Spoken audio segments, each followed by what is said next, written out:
चोई साहब, ये जो कांटा है ये खाने वाला है या फंसाने वाला है? ये रेलवे का कांटा है। अच्छा, रेलवे वाला कांटा है, लेकिन इसकी आज क्या ज़रूरत पड़ गई आपको? चम्मच से खाने वाली चीज़ें हैं, आपने उनको क्या है कि कांटे भी मंगा लिए हैं। कोई हाफिज़ साहब के गले में कोई खुदा न खास्ता कोई क्या आप चाहते हैं? नहीं, इनका कसूरवार तुम है। मैंने जो बात करनी ना, हाँ वो करें, बात करें। उससे मोड़ना तुम। हाँ वो ज़रूरी बात करें, आप करें। हाफिज़ साहब आपने हलवे की बात की, मुझे ये पता चला कि जो हलवा उनको खिलाया गया वो मौलाना अब्दुल गफूर हैदरी साहब के घर से तैयार किया गया था। और उसमें बड़ी खसूसियात थी, जो उसमें जो रिपोर्ट आई है वो बड़ी दिलचस्प है। असल में जी वो कलात का हलवा जो है वो हलवा नहीं था, वो माजून कहलाता है।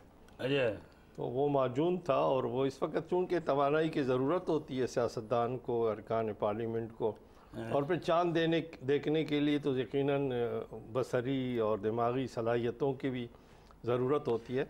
लियाकत बलोच साहब तो बेचारे वो बलोच थे, बलोचियत में आ गए, तो उन्होंने भी खा लिया, लेकिन मुफ्ती साहब ने 29 खुराकें खा ली। क्या बात की ये है? तो बताइए नाराज़गी क्या है आपकी फजल रहमान से? जहाँ तक दावत की बात है तो यकीनन वहाँ पर जो मदऊइन थे वो सियासी रहनुमा थे, सुहामा थे। चूँकि मैं एक पार्टी का वर्कर हूँ तो मेरी तरफ से मौलाना फजल रहमान और दीगर अकाबरीन थे, बाकी वहाँ से काजी साहब भी आ गए।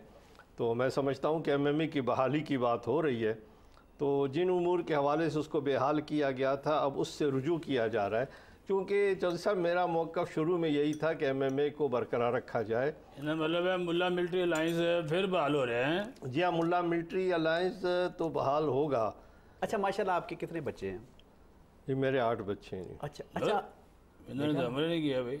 8 बजे वो फरदौस आशिक वान इन्होंने घर कर लो फिर। तो बहरहाल अब मसला ये है कि इन्होंने तो अब देखते हैं ताज पहना है इन्होंने फरदौस आशिक आवान साहिबा ने शुएब साहब को और उनकी मिसेस को।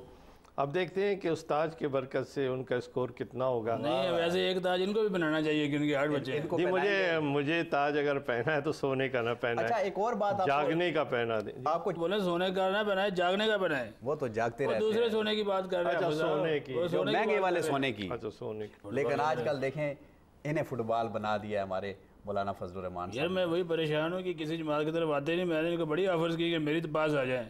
चौधरी साहब मैं JUI में पैदा हुआ था, JUI में पला बढ़ा हूँ और JUI में मरूंगा। मैं उसूली तौर पर अगर मेरी कोई इख्तिलाफात है जमात से वो ठीक है, लेकिन मैं जमात नहीं छोड़ूंगा। और अच्छा हाफिज़ साहब, हमारे सारे जो सियासी पार्टियां, बड़ी बड़ी सियासी पार्टियां हैं, बेटे भाइयों से बाहर नहीं निकलते। और अब भी आप देख लें आपकी जमात में भी ऐसा है। इससे कोई आप समझते हैं कि कोई पार्टी बाहर भी है? चौधरी साहब को क्यों शर्मिंदा कर रहे हैं? ये सवाल नहीं पूछना था। कितने रुपए हैं? चोई साहब आपके तो बेटे नहीं है ना। चुप करो बस, हमारे परहेज कर लो।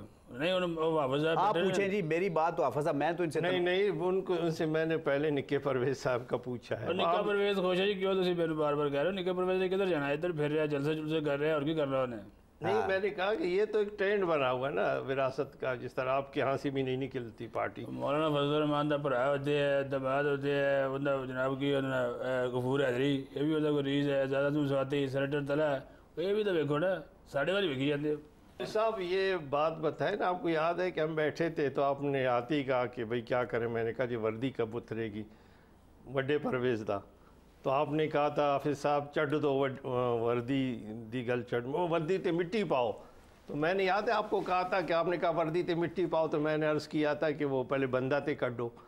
तो अब बंदा तो कट गया, अब क्या मुस्तकबिल है परवेज़ मुशर्रफ का? वैसे आपसे राब्ते तो होंगे कोई खुफिया, कैसे मुमकिन है कि आपने उनको कंधा दिया, कंधे पे बिठाया, इस मकाम तक पहुंचाया, और वो अब आपसे अभी उन्होंने आज ही बयान है उनका कि अगर इलेक्शन होंगे तो मैं पाकिस्तान में हूँगा। कंधा तो मैंने गुजरात से वो लड़ेंगे? नहीं गुजरात को लड़ेंगे, गुजरात में मैं मर गए हैं। नहीं तो अल्लाह आपको जिंदा करे। नहीं, पहले तो आप मरे नहीं थे, लेकिन सख्ता भी कंधा तो मैंने हाफिज़ साहब मियां नवाज को भी दिया था।